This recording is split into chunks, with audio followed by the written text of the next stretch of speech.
인사드리겠습니다. 안녕하세요. 마스크 벗고 설교하나요? 네. 함께 앉으시면 앉으시면 하시고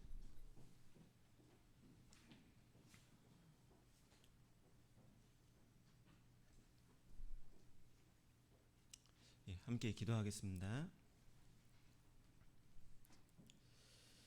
사랑이 많으시고 자비로우신 살아계신 하나님 아버지 감사합니다. 저희를 죄악 가운데서 구원하여 주시고 주님의 몸된 교회 가운데 거할 수 있도록 은혜 베풀어 주심 진심으로 감사드립니다. 저희가 사는 이 시대가 주님께서 작정하신 마지막 때임을 저희가 말씀을 통해 잘 알고 있습니다. 주님께서 저희 마음 가운데 지혜를 주셔서 시대를 잘 분별하고 합당한 태도를 가지고 주님을 위해 열심히 살 수 있도록 도와주십시오. 무엇보다도 아직 구원받지 못한 가족들, 친지들, 지인들에게 복음을 증거하는 삶을 살 수 있도록 도와주시고 또 형제 자매님들을 사랑으로 섬기는 아름다운 그리스도인들이 될 수 있도록 도와주십시오. 오늘 주일을 맞이하여 후폭교회 형제 자매님들 한자리에 모였습니다. 전해지는 말씀을 통해 우리의 삶을 돌아볼 수 있도록 도와주시고 행여나 자신의 모습 가운데 부끄러운 모습이 있다면 주님 앞에 회개하고 올바른 마음과 태도를 가질 수 있도록 도와주십시오. 계속해서 7차 학예 수양회가 진행되고 있습니다. 복음 말씀이 전해지고 있습니다. 주님 말씀 앞에 인도된 그 모든 영혼들 구원함을 얻을 수 있도록 도와주시고 학예 수양회가 무사히 잘 마칠 수 있도록 도와주십시오. 마땅히 이 자리에 함께 하여야 하나 함께하지 못한 지체들이 있습니다. 어디에 있든지 늘 마음은 이곳을 향할 수 있도록 도와주시고 다음에는 함께 교제 나눌 수 있도록 도와주십시오. 말씀의 시종을 주님께 부탁드립니다. 예수님 이름으로 기도드립니다. 아멘. 사사기 2장 찾도록 하겠습니다. 사사기 2장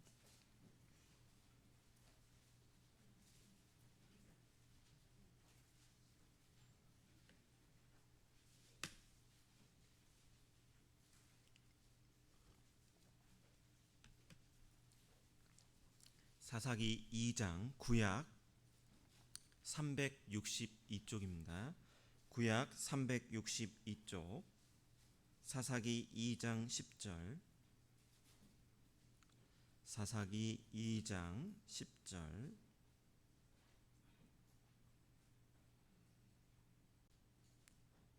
구약 362쪽 사사기 2장 10절 함께 읽겠습니다.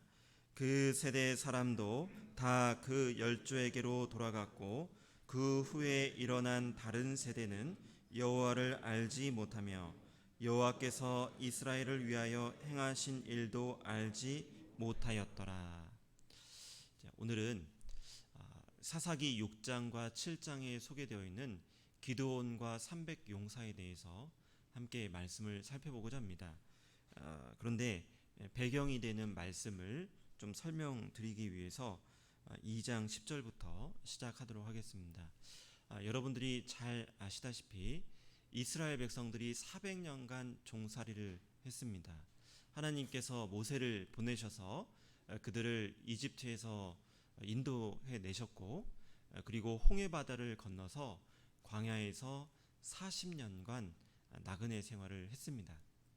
그리고 마침내 하나님께서 그들에게 약속해 주셨던 그 가나안 땅에 들어가게 됐는데 여호수아와 그리고 요단강을 건넜던 그 당대의 사람들이 살아있을 때에는 하나님 앞에 순종하며 그리고 올바르게 살았는데 그 세대 사람도 다 그 열조에게로 돌아갔고 10절 그 후에 일어난 다른 세대는 여호와를 알지 못하며 여호와께서 이스라엘을 위하여 행하신 일도 알지 못했다. 그러니까 그 다음 세대가 일어났을 때는 하나님을 알지 못했다. 이렇게 말씀하고 계십니다. 하나님께서는 그 신명기 성경에 보면 이스라엘 백성에게 이 명령하신 게 있어요. 자녀들에게, 후손들에게 부지런히 말씀을 가르쳐라. 자, 이렇게 말씀하셨습니다. 집에 앉았을 때에든지 길에 행할 때에든지 누웠을 때에든지 일어날 때에든지 이 말씀을 강론할 것이고, 그리고 손목에 베어, 이 말씀을 손목에 메어 기호를 삼고, 그리고 미간에 붙여 표를 삼고, 그리고 문 좌우 설주와 바깥문에 기록할지니라, 이렇게 말씀하십니다. 그러니까 늘 언제 어디서든지 말씀을 자녀들에게 가르쳐라. 그리고 기호를 삼는다는 것은 무엇이냐면, 딱 보면 맞다, 이 말씀, 내가 말씀을 놓치고 있었구나. 자, 이렇게 표시를 삼아놓으라는 거예요. 손과 미간에. 그래서 무엇을 행할 때든지 무엇을 볼 때든지 말씀을 염두에 두고 살아가는 그런 그리스도인이, 그런 이스라엘 백성이 되어야 된다. 그것을 신명기서에 강조하면서 말씀하고 계시다는 겁니다. 그런데 이스라엘 백성들이 그 가나안 땅에 딱 와서 정착을 했을 때 그것을 놓쳐버린 거예요. 그래서 당대 사람, 요단강을 건넜던 그 당대 사람들이 살아있을 때는 하나님을 섬겼지만, 바르게 섬겼지만, 그 다음 세대가 일어났을 때는 하나님을 잊게 되었다는 것입니다. 그리고 자기 마음대로 살아가고 주변의 이방 민족들이 어떻게 하고 있는지 그것을 보고 그대로 따라하는 사람들이 되었다는 겁니다. 12절, 애굽 땅에서 그들을 인도하여 내신 그 열조의 하나님 여호와를 버리고 다른 신 곧 그 사방에 있는 백성의 신들을 쫓아 그들에게 절하여 여호와를 진노하시게 하였으되, 곧 그들이 여호와를 버리고 바알과 아스타롯을 섬겼으므로. 자, 그들이 하나님을 버리고 바알과 아스타롯을 섬겼다, 이렇게 말씀하시는데, 왜 바알과 아스타롯이냐? 아세라도 됩니다. 이 이스라엘 백성들은 이집트 땅에서 주로 목축업을 했습니다. 가축을 키우는 일을 했습니다. 그런데 이제 그들이 가나안 땅에 딱 들어와 보니까 그 가나안 족속들은 그 가축을 키우는 목축업도 했지만 농사도 지었습니다. 농사를 잘 짓기 위해서는 기후가 뒷받침이 되어야 됩니다. 적절할 때에 비가 내려주고, 그리고 일조량도 풍부해야만, 그리고 자연재해가 일어나지 않아야만 농사가 잘 되는 것입니다. 자, 가나안 사람들은 이 기후를 주관하는 것이 이 바알신이 한다라고 생각을 했기 때문에 바알신을 섬겼던 것입니다. 그리고 농사를 또 잘 짓기 위해서는 노동력이 풍부해야 되는 거예요. 조선시대에 남존여비 사상이 있었는데 여러 가지 이유가 있지만 그 중에 하나는 남자는 노동력이었습니다. 농사를 짓기 위해서는 노동력이 풍부해야 됐고, 나라를 지키기 위해서는 이 남자들이 있어야 됐던 것입니다. 그런데 이 아스타롯, 아세라 신은 무슨 역할을 해주는 신이라고 믿었냐면, 자녀를 많이 낳게 해주는 신이라고 여겼던 거예요, 가나안 사람들이. 그러니까 바알신과 아세라, 아스타롯을 섬겼던 게 무엇이냐면, 잘 먹고 잘 살게 하는데 꼭 필요했던 신이 무엇이었냐? 이 바알과 아세라, 아스타롯이었던 것입니다. 그래서 가나안 족속들이 이 신들을 섬기고 있었는데, 이스라엘 백성들이 하나님은 없고 하나님은 잊어버린 상태에서 주변의 이방 민족들이 어떻게 사는가 봤더니 그렇게 사는 겁니다. 우리도 육신적인 풍요를 얻기 위해서는, 누리기 위해서는 저들과 같이 바알과 아스타롯에게 제사를 드려야 된다. 그래서 우상 숭배하기 시작했던 것입니다. 그런데 이 신만 섬긴 게 아니고 이 신들을 섬김으로 도덕적인 타락도 함께 동반되어서 왔습니다. 이 바알과 아스타롯을 섬길 때, 고대에 이 바알과 아스타롯을 섬길 때는 음란한 성행위도 있었습니다. 그런 악한 도덕적인 그 문제들이 함께 있었습니다. 그런데 그것을 함께 이스라엘 민족이 그 죄를 지으면서 살았던 것입니다. 그래서 하나님께서 이렇게 우상 숭배하면서 하나님께로부터 멀어지는 이 이스라엘 백성들을 징계하시기 위해서 주변의 이방 민족을 들어서 도구로 사용하십니다. 그래서 이스라엘 민족이 이방 민족의 침략을 받아서 8년간, 18년간, 20년간 계속해서 이렇게 긴 하나님의 징계를 받게 됩니다. 그때 하나님, 저희가 잘못했습니다. 저희를 살려주십시오. 그들이 진정으로 돌이키고 회개하는 신앙의 모습을 가졌을 때 하나님께서 사사, 지도자, 민족의 지도자를 보내주셔서 그들이 이 이방 민족의 압제에서 이스라엘 민족을 구원하고 또 하나님 말씀 안에 살 수 있도록 했던 것입니다. 이런 역사가 반복해서 계속 이렇게 기록이 되어 있습니다. 하나님 앞에 불순종하다가 하나님께 징계를 받고 뉘우칩니다. 하나님이 사사를 보내주셔서 그 이스라엘 백성을 이방 민족의 압제에서 구원해 주십니다. 그런데 시간이 지나서 다시 평안한 시대, 태평한 시대가 오면 다시 또 죄를 짓습니다. 이것이 계속해서 반복되는 게 이 사사기에 기록된 역사입니다. 사사기 6장 가보도록 하겠습니다.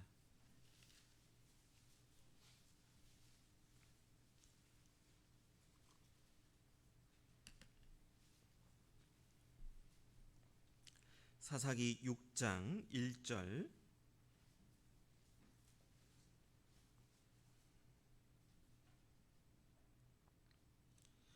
사사기 6장 1절 제가 읽겠습니다. 이스라엘 자손이 또 여호와의 목전에 악을 행하였으므로 여호와께서 7년 동안 그들을 미디안의 손에 붙이시니 미디안의 손이 이스라엘을 이긴지라. 이스라엘 자손이 미디안을 인하여 산에서 구멍과 굴과 산성을 자기를 위하여 만들었으며 이스라엘이 파종한 때면 미디안 사람, 아말렉 사람, 동방 사람이 치러 올라와서 5절, 4절, 5절 함께 읽겠습니다. 가사에 이르도록 토지 소산을 멸하여 이스라엘 가운데 식물을 남겨두지 아니하며 양이나 소나 나귀도 남기지 아니하니 이는 그들이 그 짐승과 장막을 가지고 올라와서 메뚜기 떼같이 들어오니 그 사람과 약대가 무수함이라. 그들이 그 땅에 들어와 멸하려 하니. 6절 제가 읽겠습니다. 이스라엘이 미디안을 인하여 미약함이 심한지라. 이에 이스라엘 자손이 여호와께 부르짖었더라. 자, 이런 일이 있었던 겁니다. 자, 이 일전에도 하나님 앞에 우상 숭배하고 불순종해서 징계받았던 적이 있습니다. 그래서 하나님께서 사사를 보내주셔서 이스라엘 민족을 구해주셨는데 다시 또 우상 숭배하는 일이 또 반복되었던 겁니다. 하나님께서 미디안 그리고 아말렉 동방 사람들을 그들에게 보내셔서 그들을 치시고 그들을 힘들게 하셨는데 그게 매우 심했다 이렇게 표현이 되어 있는데 왜 심했냐? 3절 이스라엘이 파종한 때면 자 이제 밭을 갈고 씨를 뿌렸는데 전쟁하러 들어온 거예요. 지난번에 추수했던 곡식을 다 빼앗아 갔습니다. 가축도 다 빼앗아 갔어요. 그런데 파종한 때 다시 들어와서 일궈놓은 밭을 다 해치는 거예요. 미디안 사람, 동방 사람, 아말렉 사람들이 쳐들어와서 밭에다가 자신들의 진을 치고 그 끌고 온 짐승들이 그 밭을 지근지근 다 밟아요. 그러면 그 해 농사가 잘 되겠습니까? 안 되겠습니까? 안 되죠. 그런데 그런 일들이 계속해서 반복되는 거예요. 파종한 때라고 했어요. 때면이라고 되어 있어요. 3절에 때면. 그러니까 이런 일들이 반복해서 계속 일어났다는 거예요. 그러니까 그 이스라엘 땅에 먹을 것이 없으니까 사람들이 다 산으로 도망가서 굴을 파고 살았던 거예요. 숨어서 양식도 감추어 두고 이렇게 살았던 것입니다. 자, 그때 이것이 너무 심하니까 하나님께 부르짖습니다. 하나님 도와주십시오. 살려주십시오. 7절 이스라엘 자손이 미디안을 인하여 여호와께 부르짖은 고로 하나님께 부르짖었다. 그건 무엇이냐면 징계받는 가운데 그 징계가 너무 극심하니까 하나님께 돌이키고 그리고 도와달라고 기도하는 것입니다. 자, 그때 하나님께서 도와주실 때 순서가 있어요. 그냥 무작정 아휴 딱하다 안 됐다 잘못했지 하고 그냥 하나님 편에서 알아서 준비하셔서 사사를 보내시는 게 아니고 그 전에 먼저 선지자를 보내셔서 하나님 말씀이 이렇고 이스라엘 백성이 어떤 불순종을 했고 하나님은 그런 불순종이 있을 때 어떻게 징계하신다고 분명히 말씀하셨는데 너희가 현재 그런 그 과정 중에 있는 것이다. 이런 일들이 왜 발생하는 거냐? 너희가 하나님 말씀에 불순종했기 때문에 하나님께로부터 징계를 받은 거다. 이렇게 말씀해 주시는 거예요.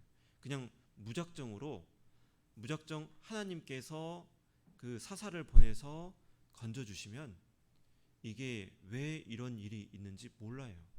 그냥 우연히 일어났는가 이렇게 생각한다는 겁니다. 그런데 하나님께서 먼저 선지자를 보내셔서 그들이 무슨 잘못을 했고 무엇을 돌이키고 회개해야 되는지 알려주시고 도와주시는 겁니다.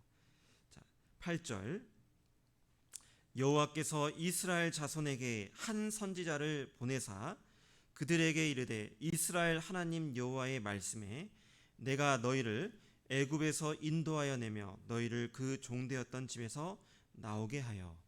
자, 이 하나님께서 선지자를 보내셔서 이스라엘 백성이 어떤 잘못을 했는지 정확하게 일러 주시는 것입니다. 이렇게 하지 않으면 모른다는 것입니다. 자, 그래서 이 선지자가 와서 쭉 하나님의 말씀은 이렇다.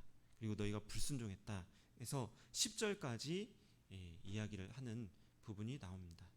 여러분들 오늘 함께 살펴보고자 하는 부분은 이 부분은 아니지만 그래도 간단하게 언급을 하고 넘어가자면 우리가 교회에서 신앙생활 할 때 말씀을 듣는데 그 말씀 시간에 가장 많이 강조되는 게 말씀을 가까이 하는 것과 기도하는 것, 이 두 가지가 강조가 되는데 말씀 듣는 것이 왜 중요하냐면 자, 여기 이것을 통해서 우리가 교훈을 받을 수 있다는 겁니다. 우리가 말씀을 가까이 하지 않고 말씀을 듣지 않고 읽지 않으면 내 삶 가운데 있는 여러 가지 일들은 그냥 구원받지 않는 세상 사람들이 겪는 일과 똑같이 여겨진다는 겁니다. 그런데 그러지 않아요. 하나님께서는 여러분들 삶 가운데 함께 하시고 하나님을 더 알 수 있도록 하나님의 말씀을 더 깊이 있게 깨달을 수 있도록 여러분들 삶 가운데 여러 가지 신앙의 경험을 주시는데 내가 하나님의 말씀을 잘 몰라요. 듣지도 않고 읽지도 않아요. 그러면 하나님이 주시는 여러 가지 교훈을 내가 모른다는 거예요. 시편 16편에 보면요, 찾지 않겠습니다. 시편 16편에 보면 그 다윗이 여호와를 송축할지어다. 그 밤마다 그 나를 내 심장을 훈계하신다 이런 말씀이 있거든요. 그러니까 다윗이 밤에 딱 누워서 이렇게 있으면 말씀에 걸리는 나의 삶의 모습이 있는 거예요. 아 맞다. 하나님 말씀에 이게 참 잘못됐는데 내가 잘못 살고 있구나. 이 다윗은 말씀을 가까이 하고 있기 때문에 그 말씀에 비추어 자신의 오늘 행했던 모습을 살펴보면서 아 이게 내가 잘못됐는데 오늘 하루를 살면서 어떤 안 좋은 일이 있었어요. 그런데 말씀을 모르면 그냥 운이 없는 겁니다. 그냥 속된 표현으로 아유 재수가 없었어 자, 이런 겁니다. 그런데 가만히 저녁에 누워서 생각을 해보니까 걸리는 말씀이 있어요. 분명히 이 말씀에 이렇게 하라고 돼 있는데 그렇게 하지 않은 나의 모습이 있거든요. 그래서 하나님께서 그것을 알라고 나에게 그런 신호를 주셨는가 보다. 깨달아 간다는 겁니다. 이렇게 말씀을 늘 가까이 하면서 그 말씀으로 자신을 비추어 볼 때 내가 하나님 그 앞에 더욱더 합당한 모습으로 살아갈 수 있는 것입니다. 그래서 여러분들 늘 말씀 읽고 말씀 듣는 것을 게을리 해서는 안 되는 것입니다. 하나님께서 사사를 보내서 이스라엘 백성을 구원해 주셨는데 그냥 무조건 가서 구원해 주신 게 아니시라는 것을 기억하실 필요가 있다는 겁니다. 먼저 말씀을 정확하게 일러주시고 무엇이 잘못됐는지 깨닫게 하시고 그 다음 구원해 주셨다는 것을 기억하셔야 됩니다. 자, 그렇게 해서 이제 하나님께서 기드온을 부르셔가지고 이제 미디안 동방 사람 아말렉과 전쟁하게끔 하십니다. 사사기 7장 가보겠습니다.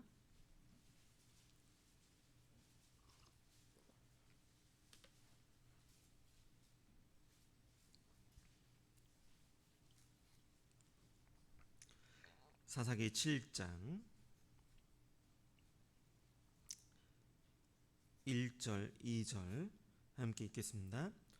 여룻바알이라 하는 기드온과 그를 쫓은 모든 백성이 일찍이 일어나서 하롯셈 곁에 진쳤고 미디안에 지는 그들의 북편이요 모레산 앞 골짜기에 있었더라. 여호와께서 기드온에게 이르시되 너를 쫓은 백성이 너무 많은즉 내가 그들의 손에 미디안 사람을 붙이지 아니하리니 이는 이스라엘이 나를 거스려 자긍하기를 내 손이 나를 구원하였다 할까 함이니라. 이 미디안 동방 사람 아말렉 사람들이 다시 또 쳐들어왔습니다. 그때 하나님이 세우신 기드온이 이스라엘 백성들을 소집합니다. 전쟁하기 위해서 소집을 합니다. 그게 1절입니다. 자, 그런데 이 이스라엘 사람들이 엄청나게 많이 나온 거예요. 몇 명 나왔냐? 3만 2천 명이 나온 겁니다. 3만 2천 명 나왔습니다. 남자만 3만 2천 명 나왔으니까 많이 나온 겁니다. 자, 그러면 미디안 동방 사람 아말렉 사람은 몇 명 나왔을까요? 뒷부분 살펴보면요, 12만 명이 넘는 사람이 나왔어요. 12만 명. 자, 여러분들 이게 싸움이 됩니까 안 됩니까? 우리는 3만 2천, 저쪽은 12만 명이 넘는 사람들이 싸우러 나온 겁니다. 물론 저는 17대 1도 가능한데 이 1대 4로 싸우는 게 쉽지는 않잖아요. 웃으신 거 보니까 불가능하다고 판단이 되시죠? 아무튼 그 4대 1로 싸워야 되잖아요. 뭐 지금은 뭐 미사일 쓰고 총 쏴 멀리서 총 쏴서 이렇게 하지만 당시에는 직접 칼을 들고 나가서 이렇게 1대1로 싸워야 되는 그런 시대잖아요. 4대 1이면 적은 겁니다. 적게 나왔어요.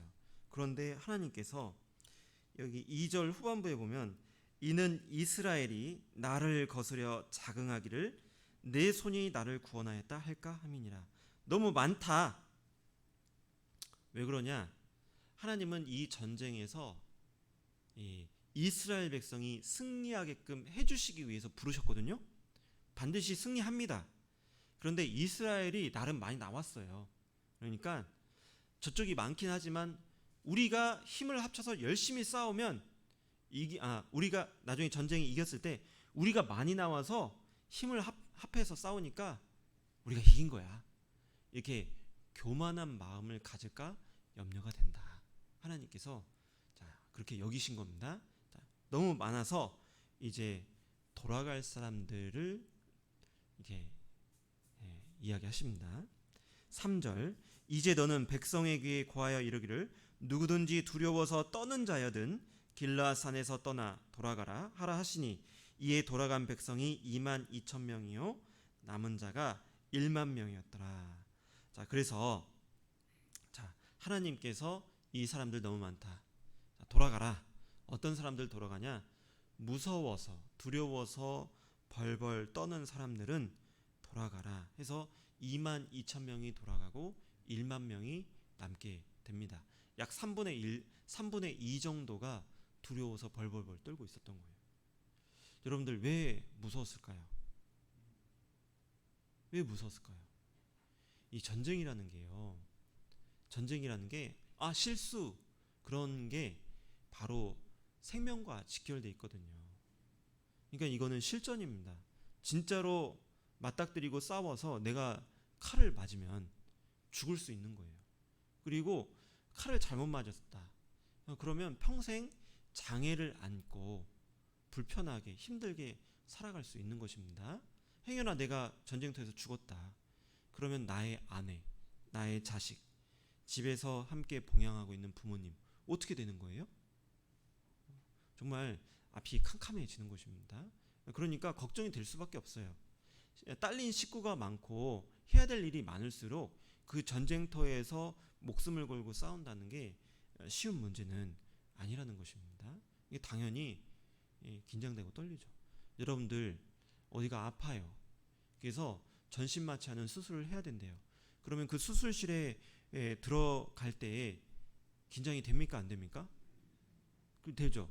의사가 살리기 위해서 칼을 들었는데 왜 긴장하셔요? 혹시라도 잘못될까봐. 그렇죠? 그런데 저쪽에서는, 이쪽에는 의사가 살린다고 칼을 들어도 내가 무서운데 저쪽에서는 나를 죽인다고 칼을 들고 있어요. 그러니까 무서워요? 안 무서워요? 무섭잖아요. 그죠? 그런 상황이라는 겁니다.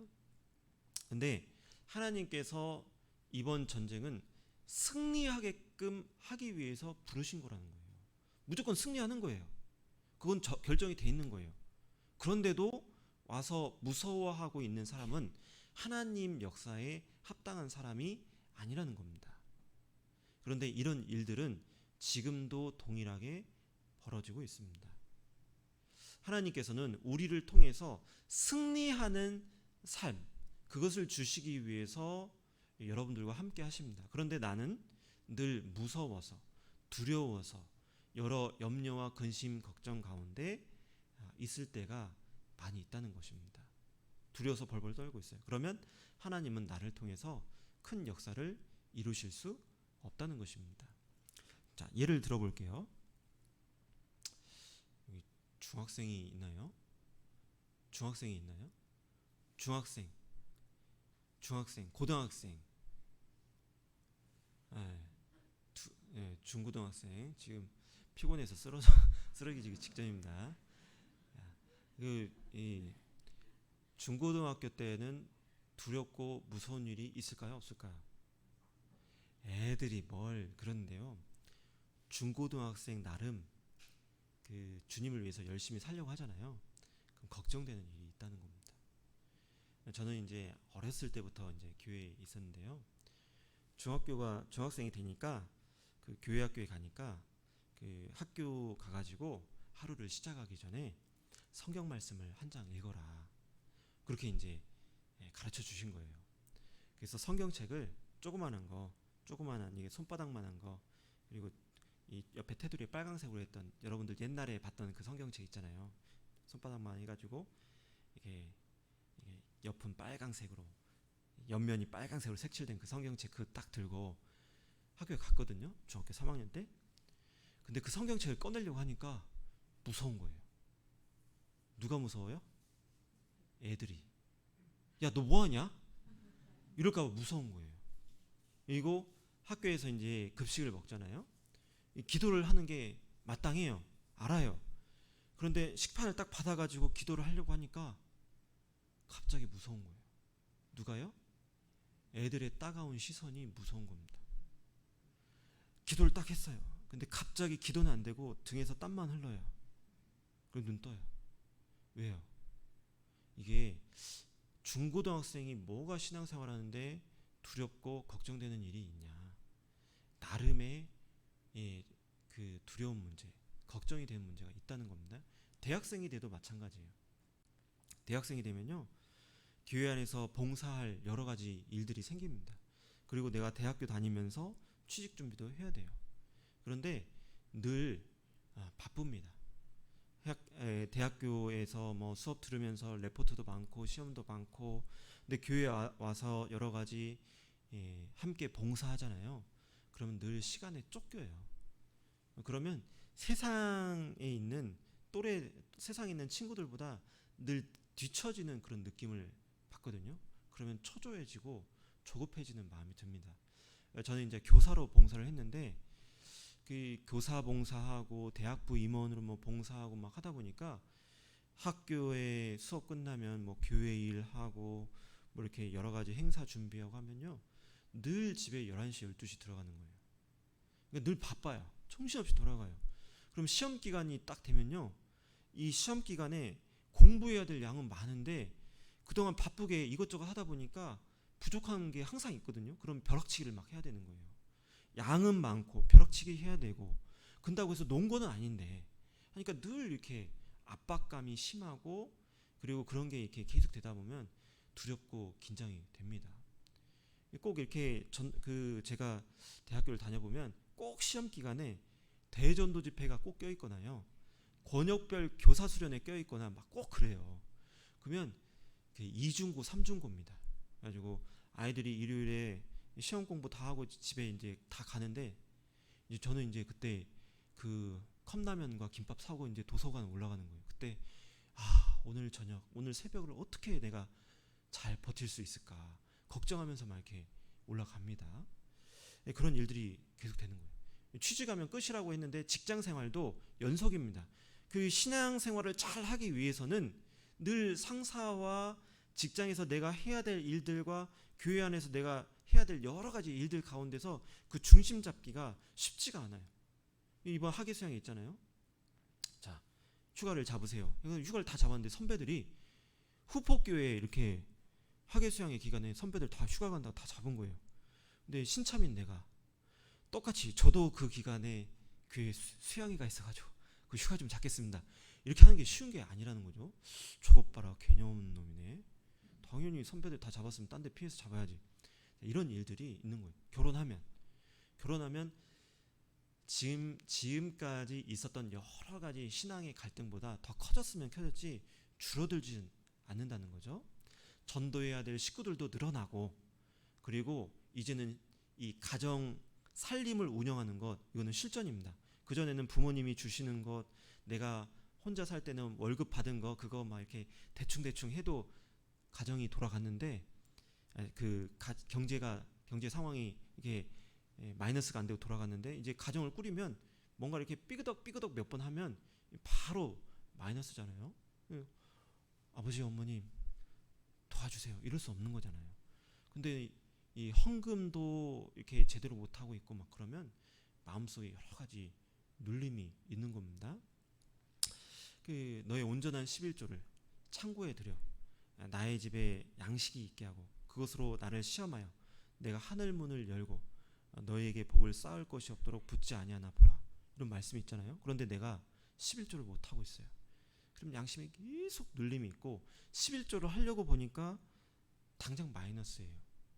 그러면 갈등이 되는 겁니다. 해야 될까 말아야 될까. 자, 그런 일들이 있죠.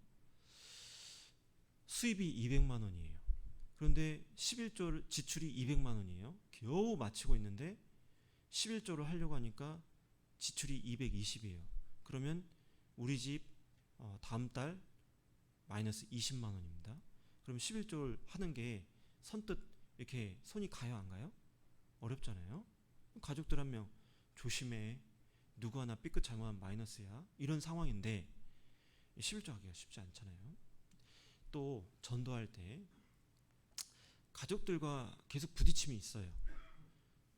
내가 시댁에 가서 시동서에게 시아주버님에게 전도를 했습니다. 남편이 핍박해요. 야, 너 우리 집 가서 전도하지 마. 너 때문에 우리 집 분위기 안 좋아졌어. 자, 그러면 다음에 가서 전도하려고 입을 여는 게 쉬워요, 어려워요? 어렵다는 겁니다. 그러니까 우리가 신앙생활 할 때 이 말씀을 보고 우리가 3절에 누구든지 두려워서 떠는 자여든 길라산에서 떠나 돌아가라. 자, 이것은 남 얘기로 생각을 하는데 이건 내 얘기입니다. 하나님께서 우리가 어떻게 신앙생활 해야 될지 말씀 가운데 명확하고 분명하게 일러주셔요. 그리고 나는 그것을 오랫동안 신앙생활을 했기 때문에 잘 알아요. 그런데 실제로 그렇게 못합니다. 왜 못합니까? 그렇게 했을 때 염려되고 걱정되고 근심되는 여러 가지 일들이 생기기 때문에 하나님 말씀대로 못할 때가 많이 있습니다. 내 마음 가운데 두려움이 있다는 것입니다. 그래서 그렇게 못해요. 하나님은 이런 나의 모습을 보셨을 때 나를 통해서는 큰 역사를 이루실 수 있다 없다? 없다. 반드시 승리하는 그 전쟁 있지만 그 사람들을 동참시키지는 않으셨다는 거예요.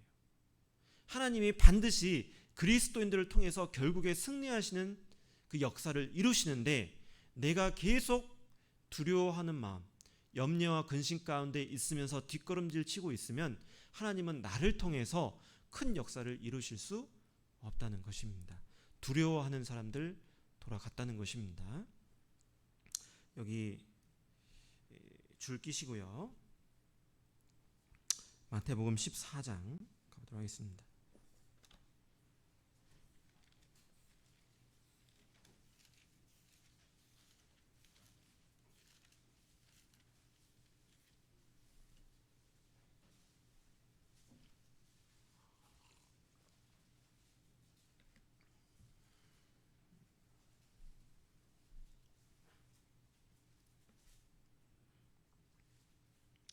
마태복음 14장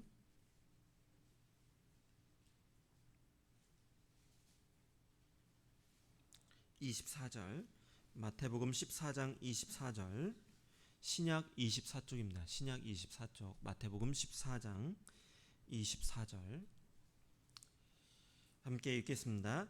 배가 이미 육지에서 수리나 떠나서 바람이 거슬림으로 물결을 인하여 고난을 당하더라. 28절, 29절 함께 읽겠습니다. 베드로가 대답하여 가로되 주여 만일 주시어든 나를 명하사 물 위로 오라 하소서 한데 오라 하시니 베드로가 배에서 내려 물 위로 걸어서 예수께로 가되. 자, 이게 무엇이냐면요, 그 유명한 오병이어 사건이 14장에 기록이 되어 있습니다. 자, 이 떡 5개와 물고기 2마리로 5천 명을 먹이시는 기적을 행하십니다. 그 오병이어 기적을 행하시고, 자, 제자들에게 자, 내가 이 사람들을 보낼 동안에 너희는 배를 타고 갈릴리 호수 건너편으로 건너가라, 이렇게 말씀을 하셔요. 그리고 제자들이 배를 타고 건너편으로 건너갈 때 예수님께서는 그 예수님 앞에 나와왔던 그 무리들을 집으로 보내십니다. 그리고 바로 뒤따라가셨던 게 아니고 산에 올라가셔서 기도를 하십니다. 그리고 밤 사경이라는 것은 새벽 3시부터 6시 사이를 말합니다. 그러니까 아침 일찍 새벽에 예수님께서 제자들에게 가시는데, 자, 이렇게 돌아가지고 건너편에 그 제자들이 도착할 그곳에 가신 게 아니고 물 위를 걸으셔서 제자들에게 나아가신 겁니다. 예수님은 가능해요, 불가능해요? 가능하십니다. 왜 그러냐면 천지를 창조하신 창조주시기 때문에 가능하시는 거예요. 물을 딛고 걸어가실 수 있는 것입니다. 그러니까 그 왼발 오른발, 그 왼발 딛고 왼발 빠지기 전에 오른발 딛고 오른발 빠지기 전에 왼발 딛고 이렇게 빨리빨리 해가지고 가신 게 아니고 걸으실 수 있는 거예요. 자, 그렇게 해서 제자들에게 이렇게 딱 가신 겁니다. 그랬더니 제자들이 그 아직 동이 트기 전에 깜깜할 텐데 어떤 새카만 형체가 물 위를 걸어서 이렇게 오는 거예요. 유령이다 하고 깜짝 놀란 겁니다. 그런데 유령이 아니고 예수님이었던 거예요. 그래서 내니 두려워 말라, 이렇게 하신 겁니다. 그때 이제 베드로가 만일 주시어든 저를 명해서 물 위로 걷게 하여 주옵소서, 그렇게 한 겁니다. 그랬더니 예수님께서 오라, 이렇게 하신 거예요. 그래서 베드로가 물 위를 걸었어요. 기적이 일어난 거죠. 자, 처음에 걸었습니다. 그런데 갑자기 풍랑이 심하게 일어나는 겁니다.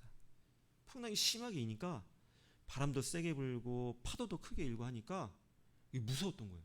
걸으면서 예수님 보고 걸어갈 때는 걸었는데 바람이 세게 불면서 큰 파도가 이니까 무서웠던 겁니다. 그 무서운 두려운 마음이 들 때부터 물속에 빠져들어가기 시작했던 겁니다. 그때 베드로가 주님, 저 좀 건져 주십시오, 이렇게 합니다.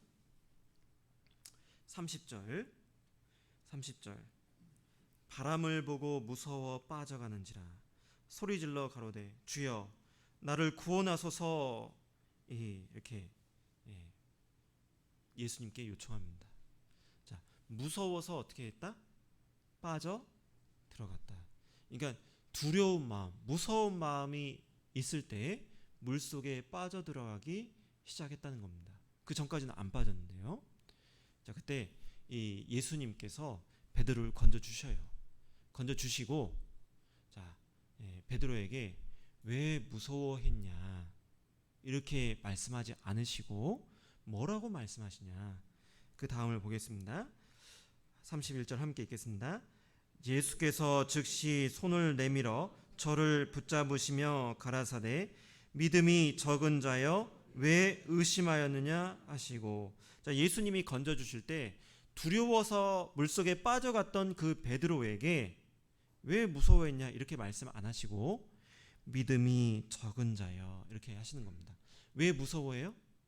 믿음이 작기 때문에 무서워하는 겁니다. 믿음이 작기 때문에 무서워하는 거예요. 자, 그 기드온과 300용사 그 함께 나왔던 32,000명 중에 22,000명이 두려워서 돌아갔는데 왜 돌아갔습니까? 믿음이 적다는 거예요. 분명히 이 전쟁에서 하나님은 승리하게끔 해주시기 위해서 부르셨지만 믿음이 없는 거예요. 하나님이 이 전쟁에서 승리하게끔 해주신다. 그럼 믿음이 없으니까 무서워서 벌벌 떨고 있었던 것입니다.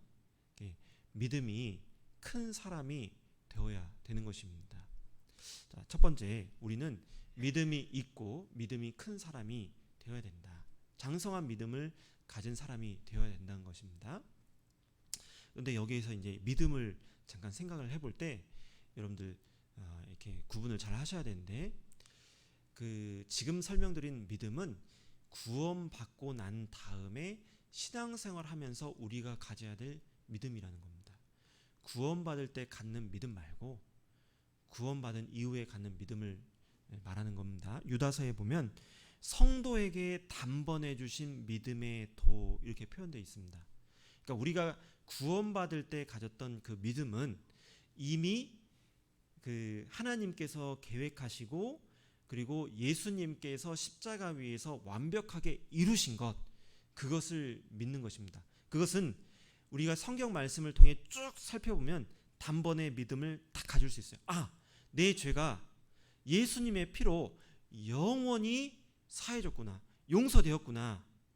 그래서 이것을 믿으면 다 이루어진 것을 마음속에 받아들이고 믿음을 가지면 하나님이 천국 갈 수 있도록 해주신다고 말씀에 기록이 돼 있잖아요. 그것을 갖는, 그것을 받아들이는 그 믿음은 단번에 이루어지는 믿음이라는 겁니다. 그런데 지금 설명드리는 이 믿음이 연약한 자여 할 때 이 믿음은 구원받을 때 믿음이 아니고 우리가 신앙생활 해가면서 점점점 이루어가는 그 신앙의 과정 중에 갖는 믿음을 말하는 것입니다. 아브라함이 하나님의 명령을 좇아서 가나안 땅으로 향하고 가나안 땅에 들어왔고, 그리고 이 쭉 신앙생활 해가면서 이 처음에는 연약한 믿음이었지만 점점점 장성한 믿음을 갖게 됩니다. 여러 가지 이 일들 가운데 실패를 거듭하고 하나님의 도우심을 경험하게 되고, 아, 하나님께서 결국에 내 삶을 이끌어 가시는구나, 그것을 쭉 경험해 가면서 장성한 믿음을 갖게 된 겁니다. 그래서 나중에 그 이삭을 번제로 바쳐라 라고 했을 때 기꺼이 하나님께 그 이삭을 잡아서 죽여서 불태워서 하나님께 드릴 수 있는 그런 믿음이 있었던 겁니다. 처음에는 연약한 믿음이었지만 나중에는 장성한 믿음을 갖게 되었습니다. 그 믿음을 의미하는 것입니다.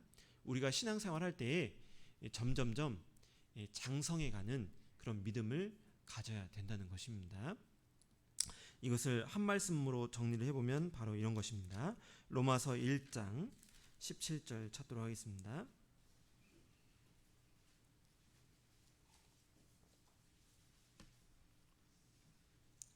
로마서 1장 17절.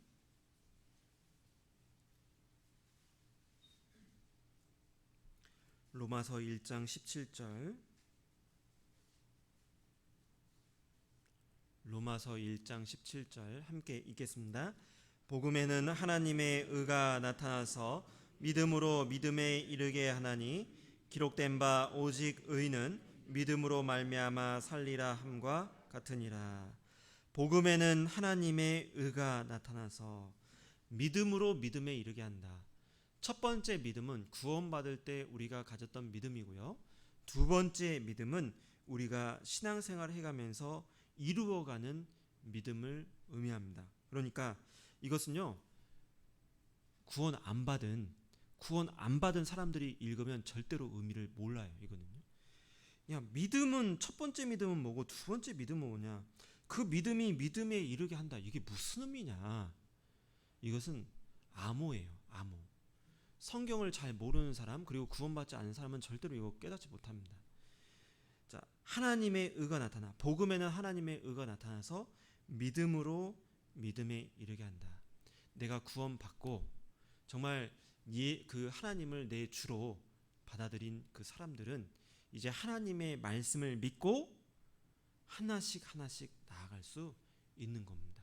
그러면 나중에 아브라함처럼 자신의 삶 가운데 가장 소중한 것도 하나님께 내어드릴 수 있는 믿음. 내가 혹시라도 내가 이 자녀를 죽여서 하나님께 진짜 불살라 드려서 이 자녀가 내 눈앞에서 불타서 사라지더라도 하나님은 이 이삭을 다시 살려서 그 후손이 되게끔 해주신다는 그 믿음이 있기 때문에 죽여서 번제로 바치려고 했던 거잖아요. 여러분들 삶 가운데 하나님께서 가장 중요한 것을 나를 위해서 좀 사용해라 라고 하나님 명령하셔도 기꺼이 내 자신 전부를 드릴 수 있는 그런 믿음으로 나아간다는 겁니다. 그런 믿음을 가질 수 있는 게 바로 그리스도인이라는 것입니다. 잠깐 깍지 한번 쭉 껴보고 쭉 앞으로 뻗어볼게요. 하나, 둘, 셋, 넷, 다섯, 여섯, 일곱, 여덟. 위로 들어보겠습니다. 둘, 셋, 넷, 다섯, 여섯, 일곱, 여덟. 뒤로 뻗어보겠습니다. 뒤로 넘겨보겠습니다. 하나, 둘, 셋, 넷, 다섯, 여섯, 일곱, 여덟. 자, 오른손으로 왼쪽 어깨를 두드려 주세요. 졸지 말자, 졸지 말자. 졸지 말자. 자, 왼손으로 오른쪽 어깨 두드려 주시고요. 자, 반절. 이제 반절. 반절 남았습니다, 여러분. 자, 아침부터 목소리 잔잔하게 쉼없이 막 하니까 지루하시죠? 자, 반절 남았습니다.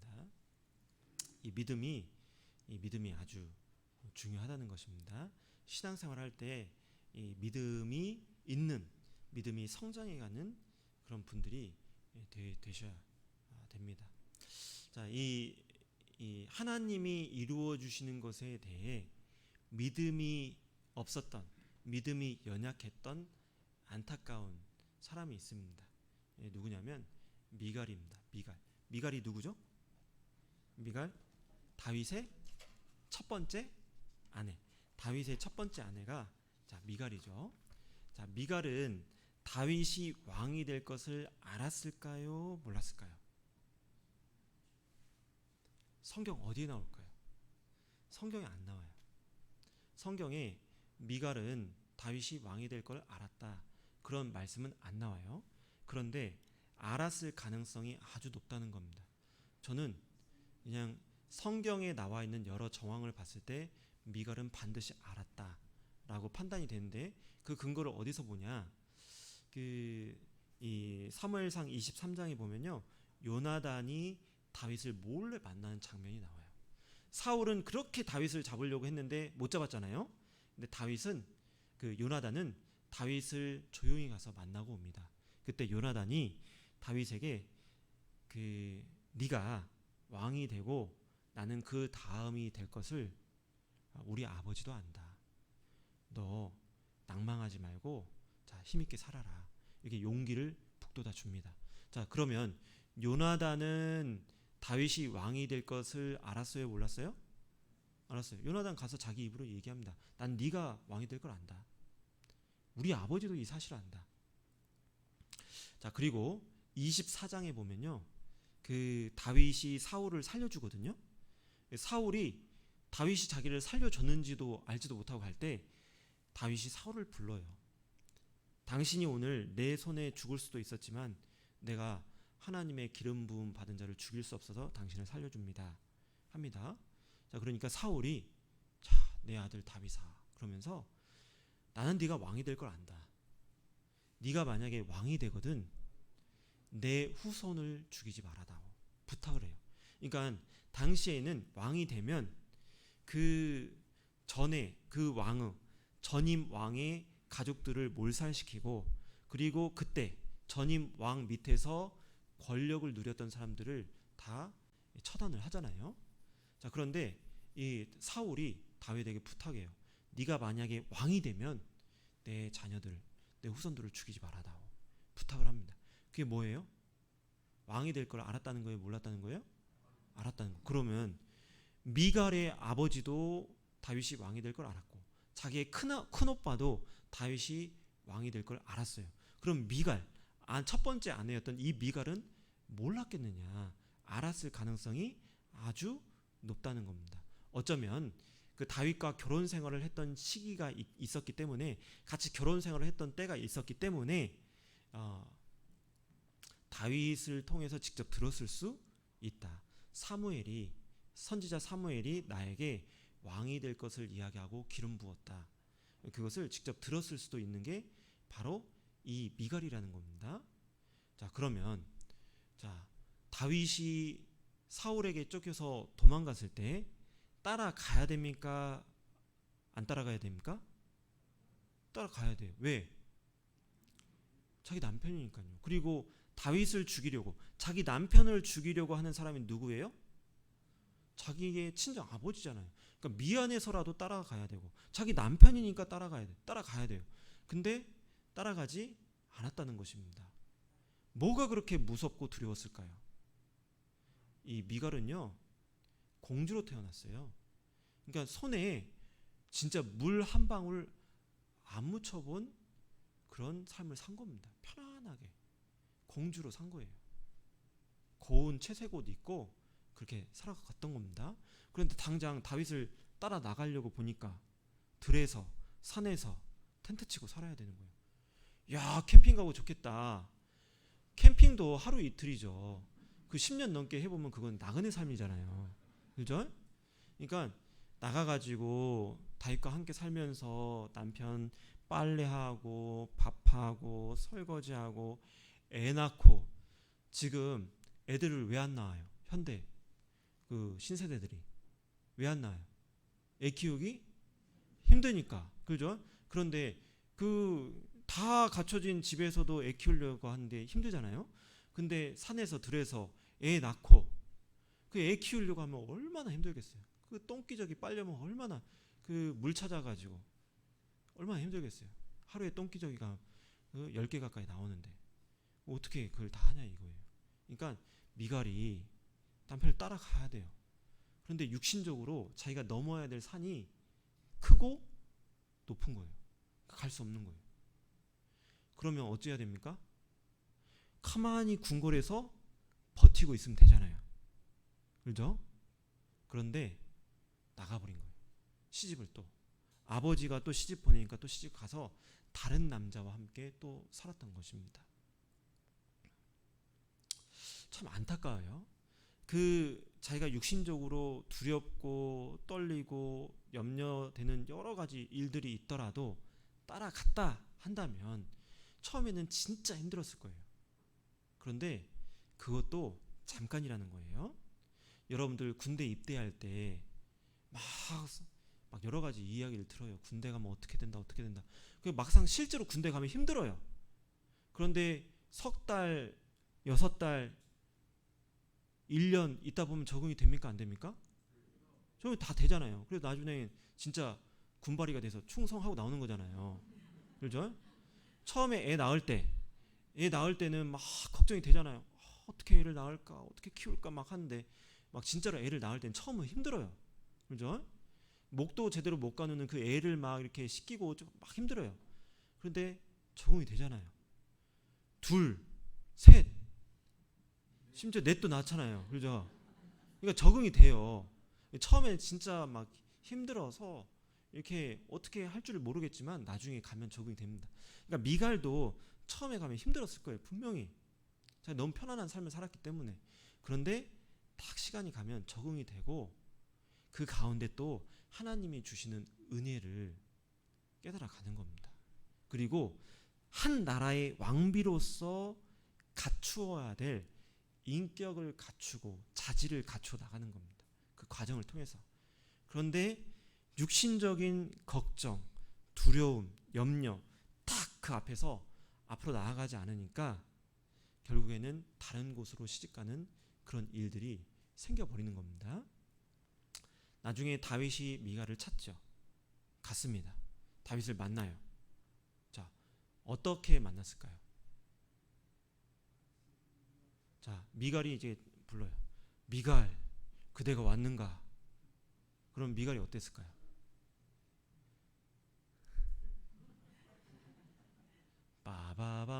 빠바밤바밤 바바바바바바바밤 여보 그리웠어요. 이렇게 만날 수 있어요, 없어요?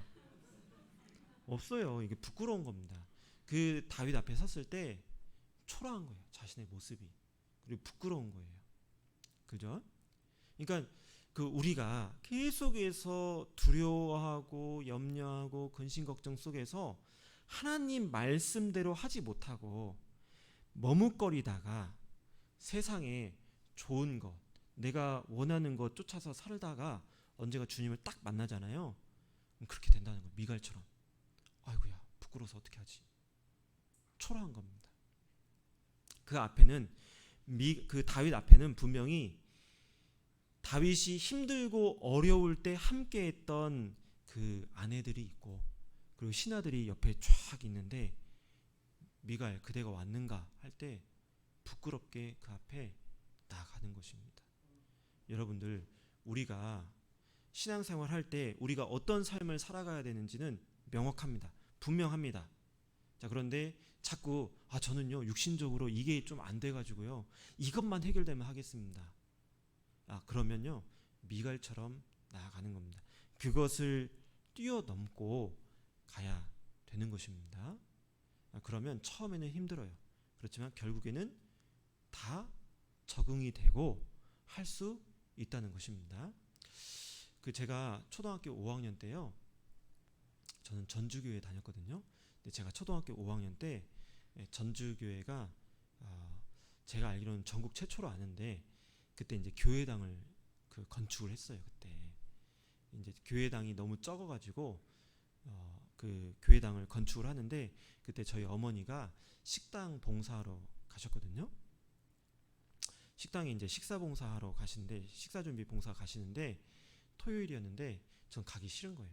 그래서 안 갔거든요. 친구들하고 논다고. 저희 누나하고 남동생 가고 저는 집에 있고. 그런데 이제 저희 어머니가 이제 점심때가 되니까 제가 걱정이 돼가지고 너 밥 어떻게 할 거냐? 그래서 여기에서 대충 라면 끓여 먹으려고요. 그러니까 저희 어머니가 버스 타고 나와라. 버스 타고 여기로 와라. 그러면 여기서 같이 밥을 먹자. 이렇게 저희 어머니가 말씀하셔서 알겠습니다 하고 버스를 타고 가려고 하는데 제가 버스를 그렇게 멀리까지 타고 나가 본 적이 없는 거예요.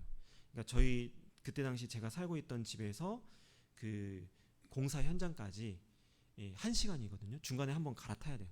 30분 갔다가 갈아타고 다시 30분 들어가야 되는 겁니다. 1시간 버스 타고 가는 거예요. 근데 그 전까지 그렇게 버스 타고 오래 가본 적이 없는 겁니다. 그리고 그 구간을 가본 적도 한 번도 없고 버스 타고 오라고 하니까 걱정이 이렇게 된 겁니다. 그래서 일단 네 하고 가서 버스를 탔는데 길을 잃어버릴까 봐 너무 무서운 거예요. 그래서 그 다음 정류장에서 내려서 다시 집에 들어간 겁니다. 어머니가 한참을 기다렸는데 안 오는 거예요. 너 어디냐? 아니 집에 다시 전화해서 야, 너 왜 다시 집에 있냐? 그랬더니 엄마 나 무서워서 다시 집에 들어왔어. 빨리 와. 엄마 기다리고 있잖아. 그래서 엄마가 그 중간에 나가 있을게. 그 중간 버스를 갈아타는 지점에 나가 있을 테니까 버스 타고 나와라. 중앙시장 써진 버스를 타고 나와라. 그러면 엄마가 기다리마. 다시 또 가가지고 중앙시장 써져 있는 버스를 타고 출발한 겁니다. 제가 어디에 앉아 있었을까요?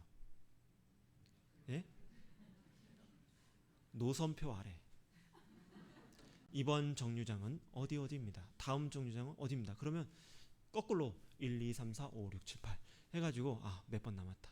이번 정류장은 1, 2, 3, 4, 5, 6, 7 이번 정류장은 1, 2, 3, 4, 5, 6 해가지고 계속 걸어가는 거예요. 이번 정류장은 중앙시장입니다. 딱 나온 거예요. 중앙시장에 딱 내리니까 누가 계셔요?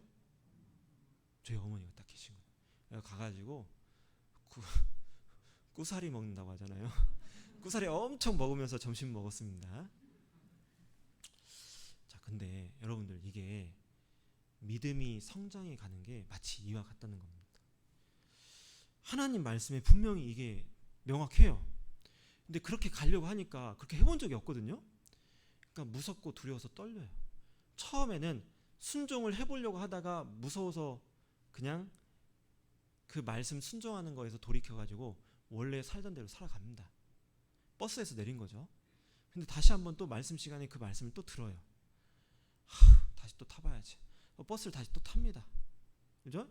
그 말씀에 순종하려고 해봐요. 쭉 가는데 마음이 놓여요? 안 놓여요? 안 놓여요. 그러니까 계속 뭘 봐요? 노선표를 보죠. 하나님 말씀대로 순종하고 이렇게 가려고 하는데 여러 가지 어려움들이 생겨요. 근심 걱정이 사라지지 않고 있어요. 그때 뭘 해요? 계속해서 말씀 들여다보는 거예요. 노선표 들여다보듯이 말씀 들여다보는 거예요. 분명히 여기에 이 말씀이 있어요. 가는 겁니다. 언제까지? 실제로 말씀대로 이루어질 때까지 그냥 보고 가는 거예요. 마음속에서는 여러 가지 막 두렵고 떨리지만 일단은 하라고 하셨으니까 말씀 보고 가는 겁니다. 그러면 끝까지 가다 보면요, 언젠가 그 말씀이 그대로 이루어지는 것을 경험을 하게 되는 겁니다. 그러면요, 여기에 그렇구나, 말씀대로 하면 되는구나, 그것을 깨닫게 되는 것입니다.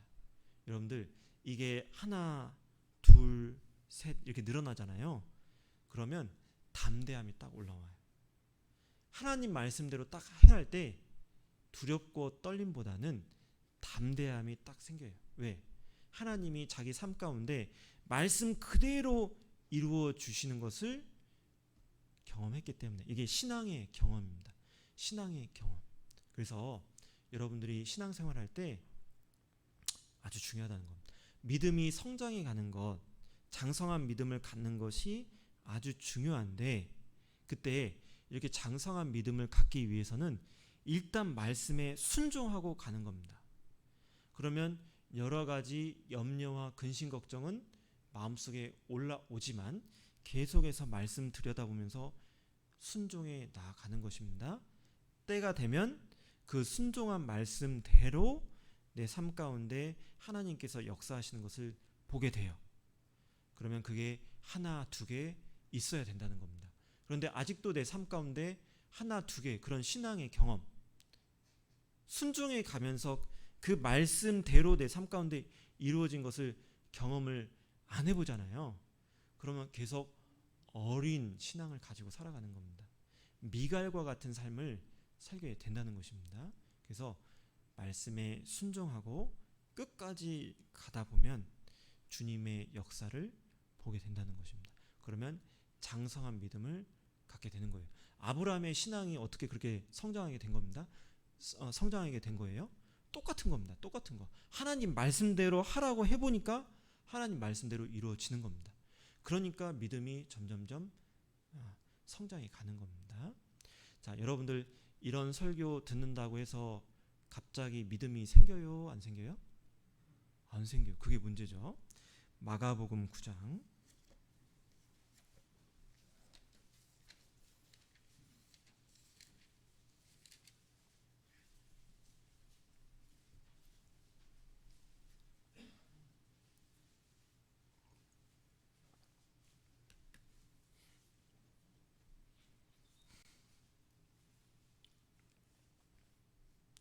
마가복음 9장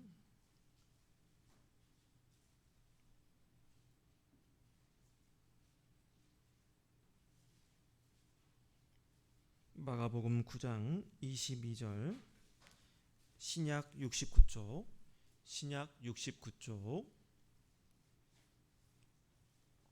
마가복음 9장 22절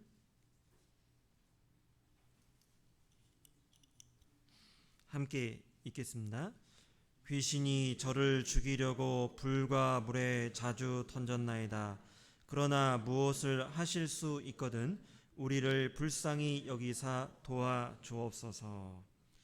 자, 이게 어떤 내용이냐면요. 그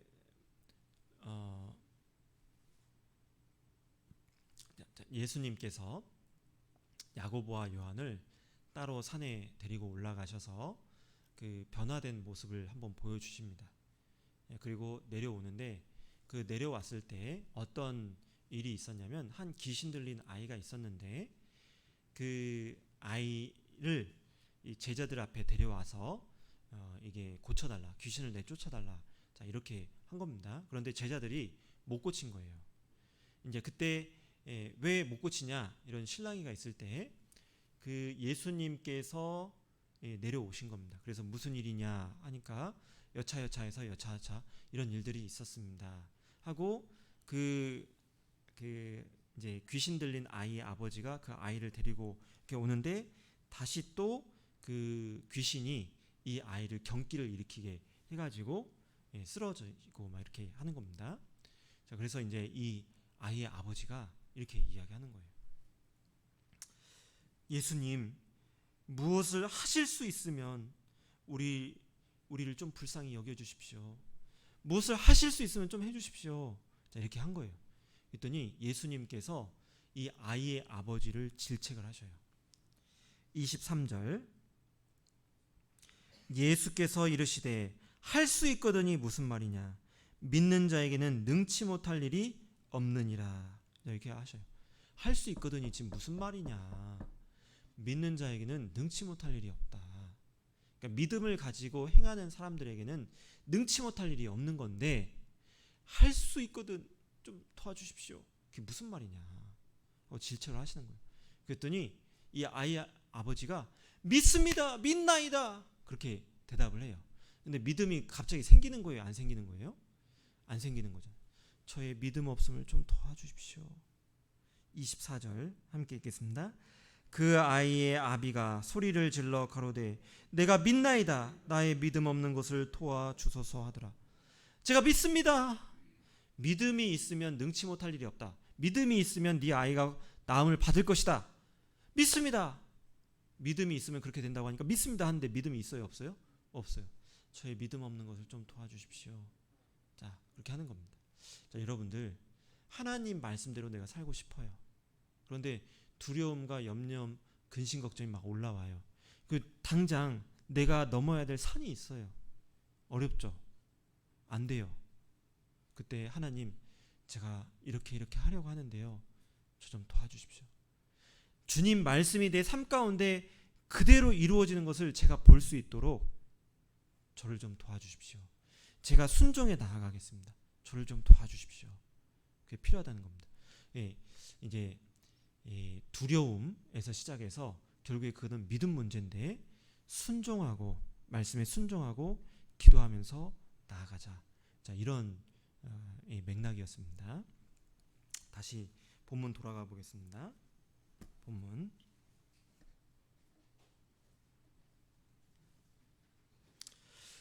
사사기 7장 4절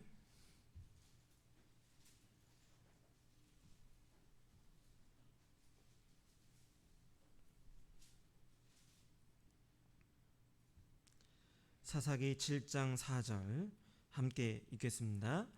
여호와께서 또 기드온에게 이르시되 백성이 아직도 많으니 그들을 인도하여 물가로 내려가라. 거기서 내가 너를 위하여 그들을 시험하리라. 무릇 내가 누구를 가리켜 이르기를 이가 너와 함께 가리라 하면 그는 너와 함께 갈 것이요 내가 누구를 가리켜 이르기를 이는 너와 함께 가지 말 것이니라 그는 가지 말 것이니라 하신지라.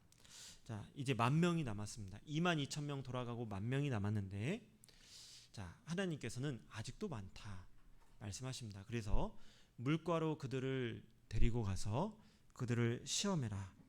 물 마시는 모습으로 하나님께서 나누시겠다 이렇게 말씀하십니다. 그래서 이 전쟁을 앞둔 상황에서 이 육신적으로 목이 마르죠. 물도 좀 떠야 됩니다. 그때 이 물가로 그들을 데리고 갔는데 물 마시는 모습이 크게 두 종류가 있었는데, 첫 번째, 무기를 내려놓고 무릎을 꿇고 고개를 숙여서 물을 마시는 사람이 있었습니다. 9,700명. 그리고 또 다른 한 부류는 손으로 물을 움키고, 자, 무기를 내려놓지 않고 무릎 꿇지 않고 이렇게 떠서 이렇게 마신 두 번째 부류의 사람이 있었어요. 300명입니다. 하나님께서 이 9,700명의 사람은 돌아가라 이렇게 말씀하셨습니다. 주님을 위해서 살고자 하는 마음이 있습니다. 그리고 기꺼이 나라와 민족을 위해서 목숨을 내어놓을 각오가 되어 있습니다. 담대합니다. 아주 좋아요. 중요한 건 무엇이냐? 그 전쟁 상황에서 자기가 마땅히 어떻게 행해야 될지, 자기 본분이 무엇인지 망각해버리는 게 문제입니다. 육신적으로 목말라요. 그러니까 무기 내려놓고 무릎 꿇고 고개를 물가에 숙여서 물 마시고 있는 겁니다. 그러니까 지금은 전쟁이잖아요. 준비를 해야 되잖아요. 그런데 육신적인 어떤 문제가 딱 생기면 그것을 망각해버리고 자기 일에 몰두해버리는 사람, 이 사람은 하나님 큰 역사에 합당하지 않다는 것입니다. 이 9,700명 집에 돌아갔어요. 집에 돌아가가지고 딱 가니까 아내가 맞이합니다. 여보, 왜 이렇게 빨리 왔어요? 몰라. 기도원이 가래. 잘됐지 뭐. 낮잠이나 자야지 하고 딱 낮잠을 딱 잤는데, 갑자기 그 다음날 기드온과 300용사가 전쟁에서 승리했대. 엄청난 전리품을 가지고 돌아오고 있대. 자, 이런 이야기가 들리는 겁니다. 기드온과 300용사가 엄청난 보물을 이끌고 돌아오는 거예요. 사람들이 나와서 와 하면서 하는데, 돌아온 9,700명 어떤 느낌이었을까요? 나도 저기에 있을 수 있었는데, 야, 부럽다. 그러니까 친구 잘 사귀어야 된다니까. 내가 이렇게 떠먹으려고 했는데 옆에 있는 애가 무릎 꿇고 마셔가지고 진짜 이랬을 수도 있는 거잖아요. 그러니까 얼마나 아쉬워요. 그러니까 그 12만 명이 무기를 들고 왔잖아요. 그 12만 명이 들고 온 무기 다 300명 거잖아요. 그죠? 그들이 장신구를 막 차고 있었거든요. 그 다 떼가지고 옷도 벗겨오고, 그리고 이 여러 가지 그들이 가지고 오는 군량미 있잖아요. 그 다 자기가 하고, 가축들, 그들이 고기 먹기 위해서 가축도 가지고 왔거든요. 그들이 낙타 타고 왔거든요. 다 자기 거예요. 300명 거예요. 그걸 끌고 왔잖아요. 근데 9,700명은 그 문턱에 있었던 거예요. 문턱에. 그런데 육신적으로 잠깐 어려운 일이 딱 생기니까 망각해버리고 육신적인 일에 탁 빠져 있었던 거예요. 여러분들, 교회 가운데 이런 일들은 자주 발생합니다. 자주 발생해요.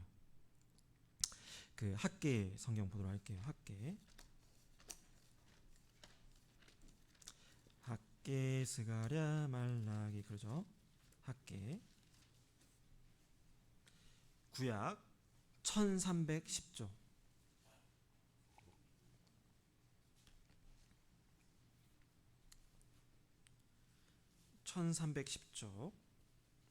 학계 1장. 구약 1310조 학계 1장.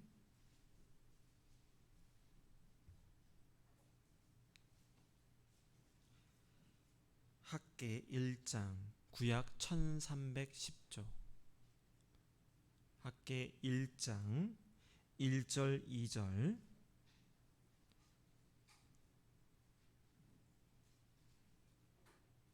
구약 1310조 페이지로 찾으셔요. 1310조 근처에 있어요.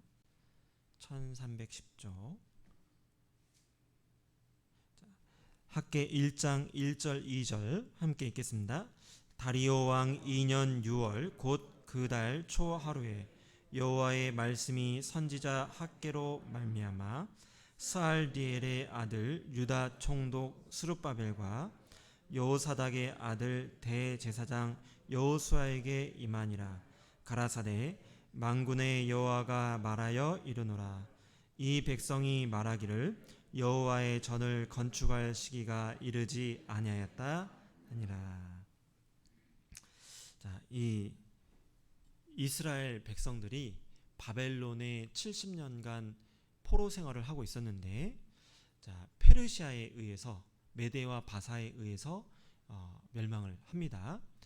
그리고 고레스가 칙령을 내려서 이 이스라엘 사람들을 이 가나안 땅, 이스라엘 땅으로 돌아가게 합니다. 그들이 처음 돌아와서 했던 것이 무엇이냐면 성전 쌓는 거예요. 성전을 쌓는 것. 그러니까 그 성전이 바벨론 침공 때 다 허물어졌던 것입니다. 그래서 성전 터를 다시 닫고 성전 세우는 것을 하려고 했던 것입니다. 그런데 성전 쌓는 것을 시작하고 얼마 있지 않아서 이렇게 중단을 해버린 거예요. 이 성전 쌓는 것을 중단해요. 그들이 마음 가운데 이런 핑계가 있었던 겁니다. 자, 아직 건축할 때가 아니야.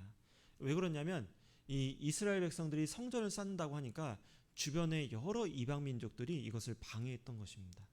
그리고 육신적으로 머물러야 될 집도 있어야 되고, 그리고 먹어야 될 음식도, 식량도 농사지어서 얻어야 됐기 때문에 그런 여러 가지 육신적인 문제가 있었던 겁니다. 그래서 아직은 때가 아니야. 자, 우리가 신앙생활하면서 종종 이런 핑계 대죠. 아직은 때가 아닌 것 같다. 근데 이때 당시에 사람들도 그렇게 했던 것입니다. 자, 그때 하나님께서 학개 스가랴 선지자를 보내서 질책을 하시는 것입니다. 자, 4절. 이 전이 황무하였거늘 너희가 이때에 판벽한 집에 거하는 것이 가하냐. 성전의 터만 닦아놓고 14년간 성전 건축하는 것을 중단한 겁니다. 그러니까 거기가 황폐해진 겁니다. 황무해졌어요. 다시 또. 자, 그러니까 이게 맞냐? 그리고 너희는 칸막이 집을 지어놓고 사는 게 지금 맞냐? 이렇게 말씀하시는 거예요. 5절 함께 읽겠습니다. 그러므로 이제 나 만군의 여호와가 말하노니 너희는 자기 소위를 살펴볼지니라. 자, 너희 소위를 살펴봐라. 이게 맞냐? 그리고 6절 이스라엘 백성들이 실제로 어떤 모습을 잘못했냐? 자, 너희가 많이 뿌릴지라도 수입이 적었다. 먼저 가서 농사를 지었어요. 먹을지라도 배부르지 못했어요. 먼저 자기 배를 채웠습니다. 마실지라도 흡족하지 못하며 입어도 따뜻하지 못하며 자기 입을 옷감을 짜는데 바빴습니다. 일꾼이 삭슬 받아도 그것을 구멍 뚫어진 전대에 넣음이 되니라. 돈 벌기 위해서 품을 팔았습니다. 집을 지었습니다. 자, 이것 먼저 했던 것입니다. 하나님께서 이게 과연 맞냐?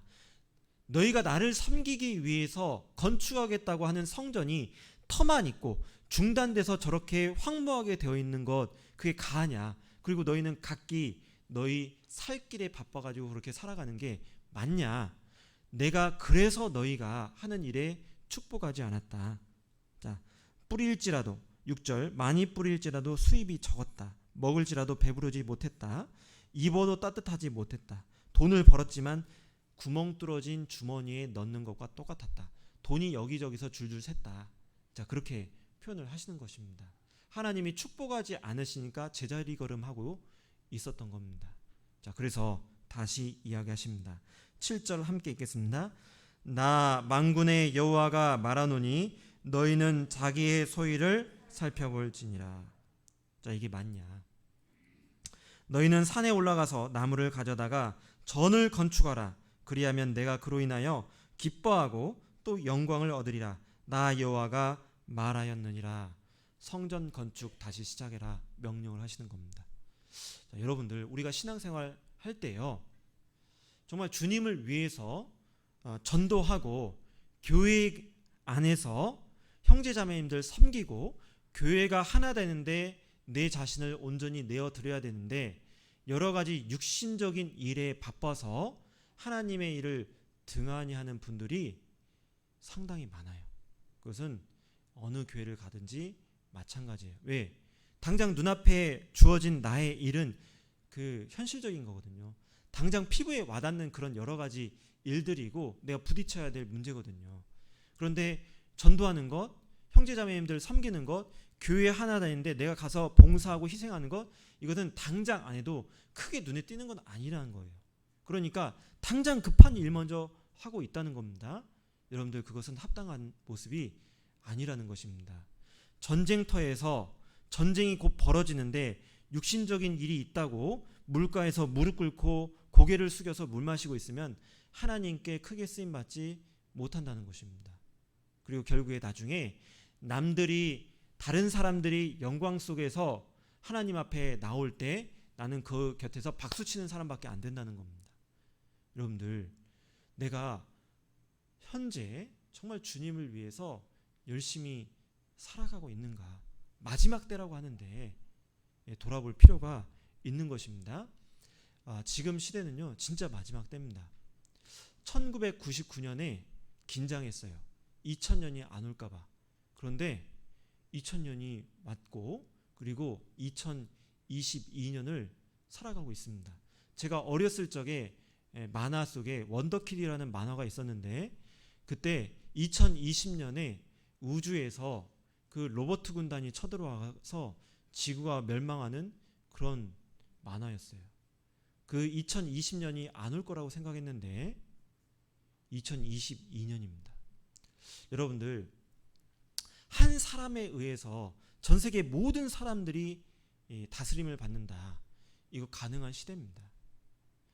미국의 테슬라사에서 스타링크 프로젝트를 진행하고 있는데, 스타링크 프로젝트, 이것은 무엇이냐면 이 우주에, 지구 바깥쪽에 인공위성을 1만 2천 개를 띄워서 전 세계를 뺑 둘른다. 인공위성으로 1만 2천 개 인공위성으로 지구를 뺑 두른다.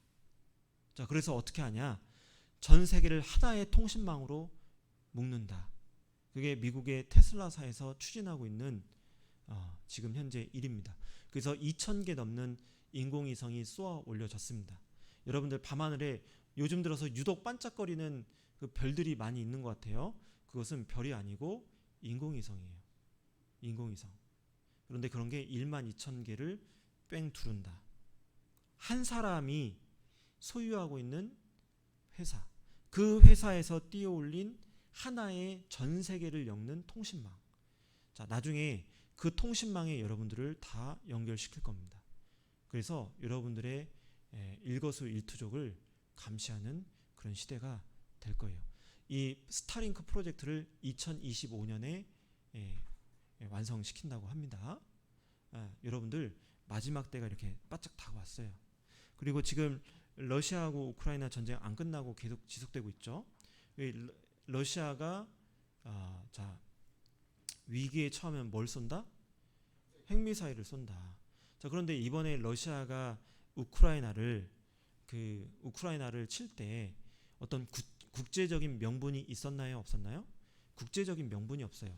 자, 러시아 입장에서 우크라이나가 우리 자국에 이런 군사적인 위협을 가했기 때문에 우리가 침공한다, 이런 게 있냐 이거예요. 없어요.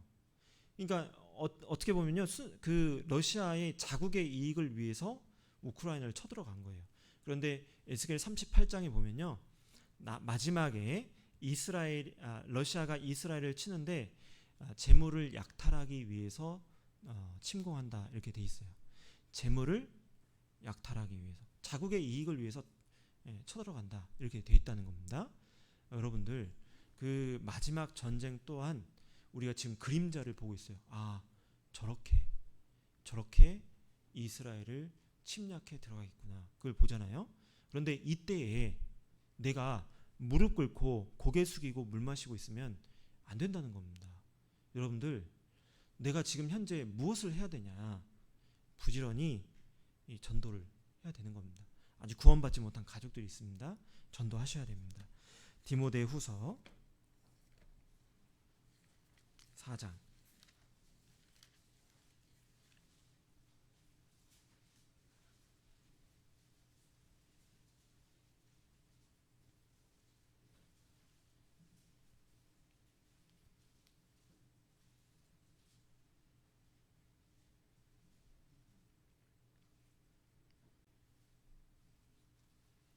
디모데후서 4장 1절 2절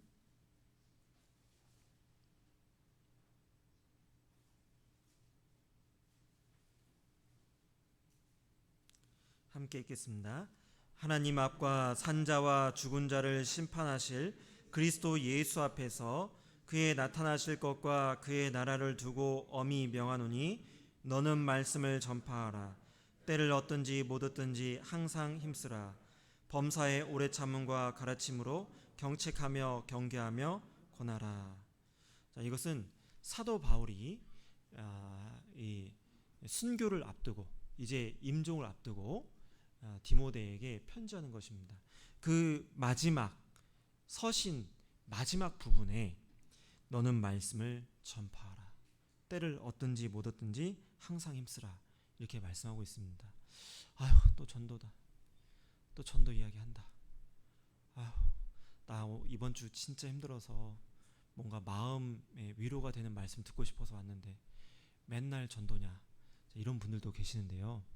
여러분들 신앙생활 가운데 여러 가지 힘들고 어려운 일이 있어도 그 해결은 그 육신적인 일들이 해결된다고 해서 여러분들 신앙생활에 키가 되는 게 아닙니다. 답은 주님을 위해서 열심히 살아가시는 게 키예요.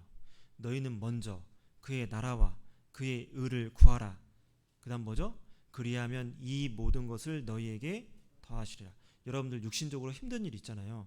그래서 그 육신적인 힘든 일, 문제들을 해결하기 위해서 몰두하잖아요. 그렇게 해서 해결 안 된다는 거예요. 학개서에 나오는 이스라엘 사람들도 그랬잖아요. 그렇게 해서 너희가 그렇게 해가지고 배불렀냐, 따뜻했냐 물어보시잖아요. 그렇게 안 된다는 거예요. 먼저 그의 나라와 그의 의, 그것은 무엇이냐면요, 전도하는 삶, 그리고 교회 안에서 형제자매님들을 섬기고 봉사하는 삶, 그것을 살아가시면요 하나님께서 보시고 필요한 것을 채워주시겠다는 거예요. 여러분들 자녀들 키우시잖아요. 자녀들이 부족하게 살아요. 그럼 여러분들 마음이 어때요? 마음이 아픕니다. 제가 한 번은요, 제 딸을 데리고 마트에 갔는데 제 딸이 입고 있는 옷이 오래돼가지고 색이 바라니까 좀 비교가 되는 거예요. 다른 애들하고. 그 속상해. 뭐 이 옷 사주는데, 한 벌 사주는데 뭘 집을 팔아야 되나? 막 그런 화가 올라오는 거예요. 애를 데리고 마트에 갔는데 옷이 좀 색이 바래가지고 다른 애들보다 조금 추하게 보이니까 저는 평상시에 옷 신경 안 쓰거든요. 제 옷은요 다 똑같아요. 그런 거 신경 안 쓰는데 제 자녀가 그렇게 있으니까 마음이 아프더라고요. 그래서 여보, 옷 삽시다 가지고 새 옷을 몇 벌 사줬어요. 그러니까 여러분들 자녀가 그렇게 부족하게 살면 마음이 아프잖아요. 하나님은요, 하나님 또한 여러분들이 부족하게 살고 힘들게 살아가시잖아요. 하나님도 마음 아프셔요. 주고 싶어요. 그런데 받을 수가 없는 거예요. 줄 수가 없는 거예요. 왜? 하나님의 나라, 하나님의 의를 위해서 살지 않기 때문에 줄 수 없는 겁니다. 여러분들 육신적으로 힘든 일이 있다고 거기에 빠져 계시지 마시고 주님을 위해서 먼저 열심히 사십시오. 하나님께서 여러분들 삶 가운데 채워주신다는 겁니다. 그거 확실합니다. 이건 약속이에요. 반드시 그렇게 된다는 것입니다. 자, 그래서 여러분들 구역장님이 어디 신방 간대요. 조장님 어디 신방 간대요. 그러면 그건 조장님, 총무님 일이 아니에요. 그 내일이에요. 여러분들 따라다니셔요. 같이 가서 기도해 주십시오. 누가 와서 DVD 말씀 본대요. 그러면 그 구역 일, 그쪽 조장님 알아서 하겠지. 그게 아니고 내가 시간 나잖아요. 그럼 같이 와가지고 그분들과 이렇게 인사하시고, 또 내가 챙겨올 간식 있으면 같이 와서 좀 간식도 좀 나누고, 말씀 들을 때 같이 들어주시고 기도해 주시고, 그렇게 하셔요. 그렇게 하셔야 돼요. 그게 다 누구 상급이에요? 내 상급이고, 내가 주님을 위해서 그렇게 열심히 살아가면 하나님께서 내 육신적인 일들 해결해 주신다는 겁니다. 그건 확실해요. 주님 위해서 열심히 살아갔던 신앙의 선배들 보셔요. 교회 안에서 하나님께서 육신적인 일도 풀어주시는 것을 보시잖아요. 그것은 그분들만의 일이 아니고 나의 일이 되어야 되고, 주님께서 내 삶 가운데 그렇게 역사를 하셔야 된다는 것입니다. 그래서 주님을 위해서 주변에 이뤄진 아직 구원받지 못한 가족들에게, 친지들에게, 지인들에게 전도하시고, 교회 안에서 어떤 일이 있으면 저 육신적으로 이게 있어서 안 돼요. 방법을 생각해 보셔서 둘 다 하셔요. 둘 다 하실 수 있는 방법을 찾으셔서 가보십시오. 그러면 반드시 주님이 나를 통해서 역사하신다는 것입니다. 자, 더 말씀드리고 싶지만 시간이 돼서 마치도록 하겠습니다. 자, 두려움, 그것 때문에 우리가 주님 말씀대로 순종하지 못할 때 있는데요. 넘으셔야 됩니다. 말씀에 순종하십시오. 순종하는 길을 갈 때에도 두려움이 떨쳐지지 않을 때가 많이 있어요. 그래도 끝까지 가십시오. 그러면 결국에 주님의 말씀대로 되는 것을 눈으로 보게 됩니다. 그리고 그런 것들이 하나 두 개 생기면요, 이 믿음이 성장해 가요. 담대함이 올라옵니다. 하나님 말씀대로 하면 무조건 그렇게 된다는 것을 알아요. 왜? 저번에 그렇게 내 삶 가운데 해주셨기 때문에 이번에도 반드시 그렇게 해주실 것을 믿을 수 있다는 것입니다. 그리고 교회 안에서 여러분들 육신적인 핑계 대시면서 주님의 일을 뒤로 미루시면 안 돼요. 지금은 진짜 마지막 때입니다. 앞으로 10년 뒤를 내다보기 어려워요. 5년 뒤도 내다보기 힘든 그런 세상이라는 겁니다. 코로나 때 여러분들 백신을 맞아야만 마트 가서 물건을 사고 팔고 했던 때 기억나시죠? 저희 자매가 백신을 안 맞아가지고 모유수유를 해서 백신을 안 맞아서 마트 가서 물건을 살 수 없었어요. 그때 보니까 이게 666이구나. 666 그림자구나 이게. 여러분들 그런 시대에 살아요. 그런데 내가 무릎 꿇고 고개 숙이고 물 마시고 있으면 안 된다는 겁니다. 주님을 위해서 내가 무엇을 해야 될까? 교회 가운데서 그것을 찾아보셔요. 교제 가운데 멀어진 형제 자매님들 있습니까? 부지런히 함께 신방 가서 나오라고. 지금 그럴 때 아니라고. 마지막 때라고. 그리고 이 전도하려는데 잘 안 되는 그런 식구들 있으면 같이 가서 신방해 주시고 같이 식사도 하시고 그리고 자주 만나셔서 전도하시고 누군가 DVD 말씀 듣는다 함께 와서 말씀 들으셔요. 그리고 담임 목사님께서 우리 전도 위해서 뭘 해봅시다. 봉사회장님, 어머니 회장님 무엇 해봅시다. 그러면 또 해야 돼요. 꼭 그렇게 해야 돼요. 그렇게 하지 마시고 일단 무조건 하나가 돼서 가는 겁니다. 그럼 반드시 주님께서 교회를 통해서 역사하시고 내 삶 가운데 역사하시는 것을 우리가 볼 수 있다는 것입니다. 오늘 후포교회에 와서 이렇게 말씀을 나눌 수 있게 되어서 정말 하나님께 감사드립니다. 기도하고 마치겠습니다.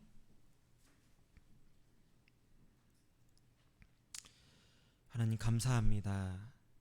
저희를 구원하여 주시고 오늘 이렇게 주일에 한자리에 모여서 주님의 말씀을 나눌 수 있도록 도와주셔서 감사드립니다. 주님의 말씀대로 살아가는 그리스도인들이 될 수 있도록 도와주시고 이 마지막 때에 주님 앞에 이뤄진 영혼들 정말 긍휼히 여기는 마음 가지고 충성스럽게 그 영혼들에게 전도할 수 있도록 도와주십시오. 현재 진행 중인 학예 수양에 아무런 사고 없이 잘 마무리될 수 있도록 도와주십시오. 예수님 이름으로 기도드립니다.